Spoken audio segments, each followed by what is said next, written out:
Hello friends, आज मैं GST का आगे का पार्ट बताने जा रहा हूँ जिसमें आज हम लोग जर्नल एंट्री सीखेंगे।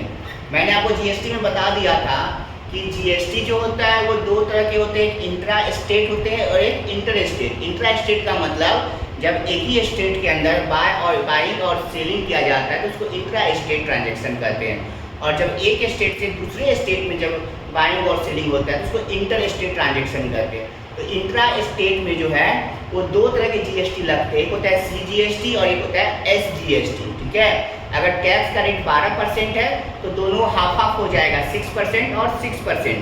लेकिन इंटर स्टेट में क्या होता है, जो टैक्स का रेट होता है वही उसका आईजीएसटी होता है, integrated goods and service tax. ठीक है, तो आइए आज हम लोग जो है जर्नल एंट्री सीखेंगे। ध्यान रखना है आपका जो जर्नल एंट्री होगा उसमें कोई भी रिसीव्ड और पेमेंट के एंट्री नहीं होंगे। जैसे कि आपने बिजनेस स्टार्ट किया था कैश टू कैपिटल, इसमें कोई भी जीएसटी नहीं होगा। आप जो गुड्स बाई कर रहे हैं और जो गुड्स सेल कर रहे हैं या जो आप एक्सपेंसेस पेड कर रहे हैं या जो एक्सपेंसेस रिसीव्ड कर रहे हैं, इन्हीं सब चीज़ों पर जो है आपका जो होता है कॉन्ट्रा के एंट्री पर बिल्कुल भी नहीं होता है। कॉन्ट्रा का मतलब समझ में आ रहा है, कैश बैंक का ट्रांजेक्शन, रिसीव्ड और पेमेंट का ट्रांजेक्शन। तो आइए चलते हैं जर्नल एंट्री की ओर, लेट्स वॉच।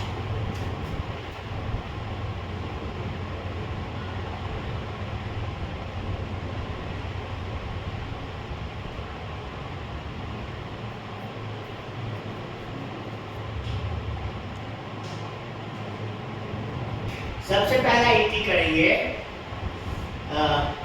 हेडिंग में मैं दे देता हूं विदिन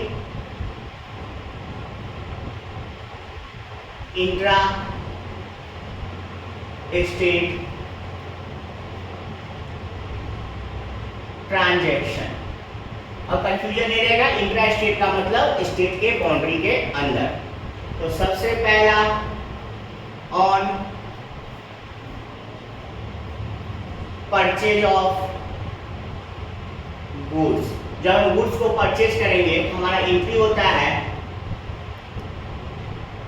परचेज अकाउंट डेबिट, और टू में क्या लिखते हैं, अगर कैश में करते हैं तो टू कैश अकाउंट, अगर चेक से करते हैं तो बैंक अकाउंट,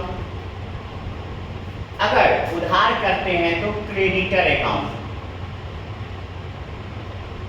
ठीक है, बस जिस साइड परचेज होगा जीएसटी उसी साइड, यदि इंट्रा स्टेट है तो इसमें आपको जो है वो सीजीएसटी अकाउंट भी डेबिट होगा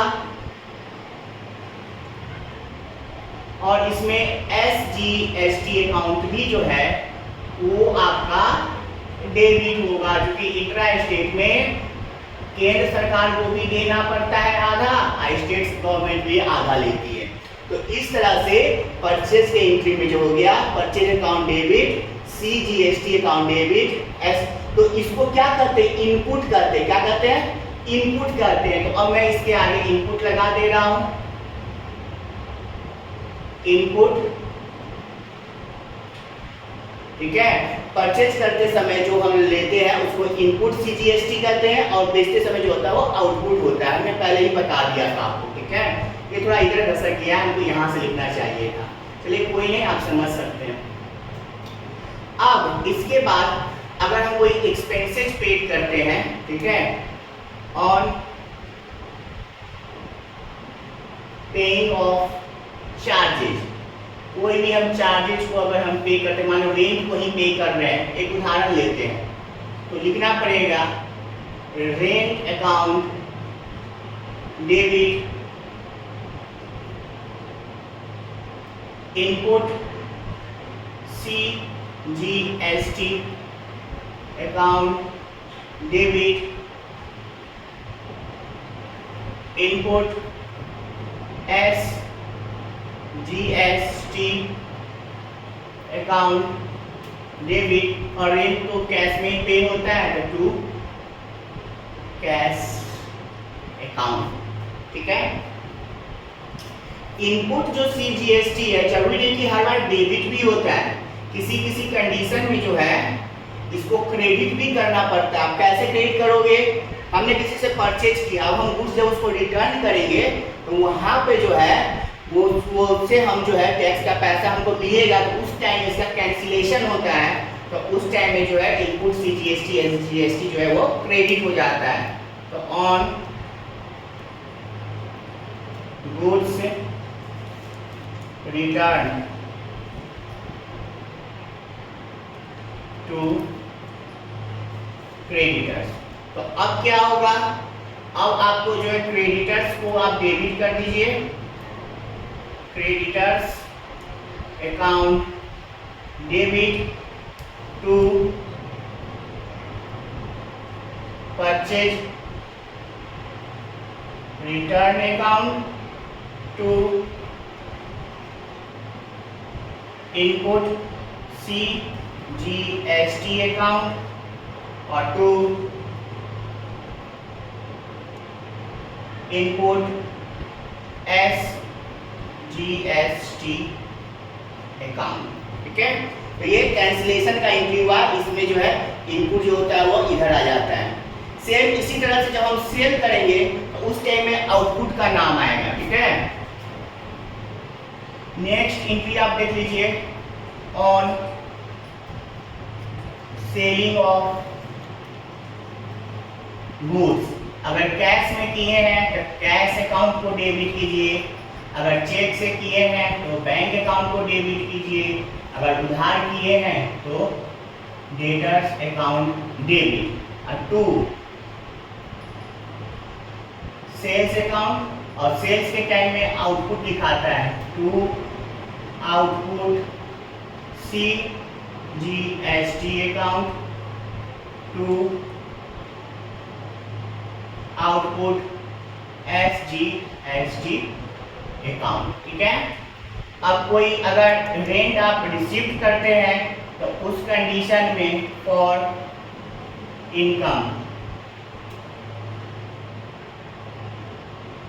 रिसीव,